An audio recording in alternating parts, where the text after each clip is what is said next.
yang pertama mengubah agama Ibrahim di Mekah. Suatu ketika, Amr bin Luhai memberi makan dan pakaian kepada orang-orang di beberapa musim. Terkadang, pada satu musim haji, ia menyembelih 10.000 onta dan memberi pakaian kepada 10.000 orang. Ia adalah orang yang dermawan. Orang-orang Arab memuji sifat ini. Ia juga seorang pemberani. Orang-orang Arab pun memuji sifat ini.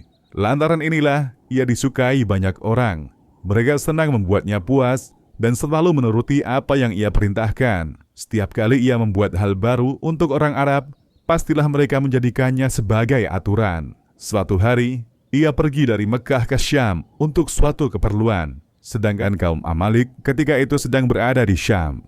Lalu ia melihat kaum Amalik sedang menyembah berhala. Kemudian ia bertanya kepada mereka, "Apa sih artinya berhala-berhala yang kalian sembah ini?" Mereka menjawab, "Ini adalah berhala-berhala yang kami sembah. Kami meminta hujan kepada berhala-berhala ini. Maka berhala ini pun menurunkan hujan. Kami meminta pertolongan kepada berhala-berhala ini. Maka berhala ini pun memberi pertolongan." Lalu ia berkata kepada mereka, "Tolong, berilah saya salah satu di antara berhala-berhala itu. Saya akan membawanya ke tanah Arab agar orang-orang menyembahnya." Mereka pun memberinya sebuah berhala yang diberi nama Hubal. Lalu ia datang ke Mekah dengan membawa berhala tersebut. Ia memasang berhala tersebut dan memerintahkan orang-orang agar menyembahnya dan memuliakannya. Ternyata orang-orang menurutinya, karena ia adalah orang yang diikuti ucapannya dan sangat mengetahui tentang urusan peribadatan. Bahkan di Mekah terdapat sebongkah batu besar di mana seseorang dari Thaqif berdiri di atasnya untuk membuat roti yang ia suguhkan kepada para jemaah haji.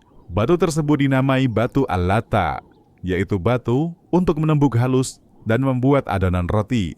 Ketika lelaki ini meninggal dunia, maka Amr bin Luhai berkata, "Sesungguhnya ia belum mati, tetapi ia masuk ke dalam batu besar." Ia memerintahkan orang Mekah agar menyembahnya dan membangun rumah yang diberi nama Al-Lata. Mereka pun menuruti keinginannya. Kemudian Islam datang dan Nabi SAW mengetahui kenyataan ini.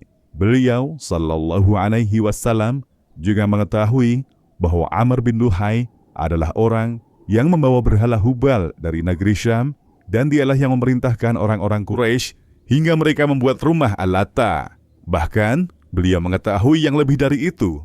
Beliau bersabda kepada salah seorang sahabatnya, "Hai Aksam, saya melihat Amr bin Luhai bin Qam'ah menarik ususnya di dalam neraka. Saya tidak melihat seseorang yang lebih mirip dengan orang lain daripada kemiripanmu dengannya dan kemiripannya denganmu."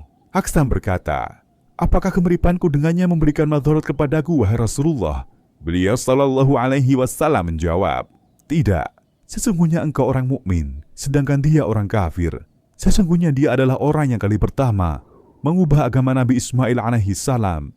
Lalu ia memasang berhala, mengeris telinga onta Bahirah, mengabaikan onta Saibah, menyampaikan domba Wasilah, dan melindungi onta Ham. Demikian, wallahu a'lam."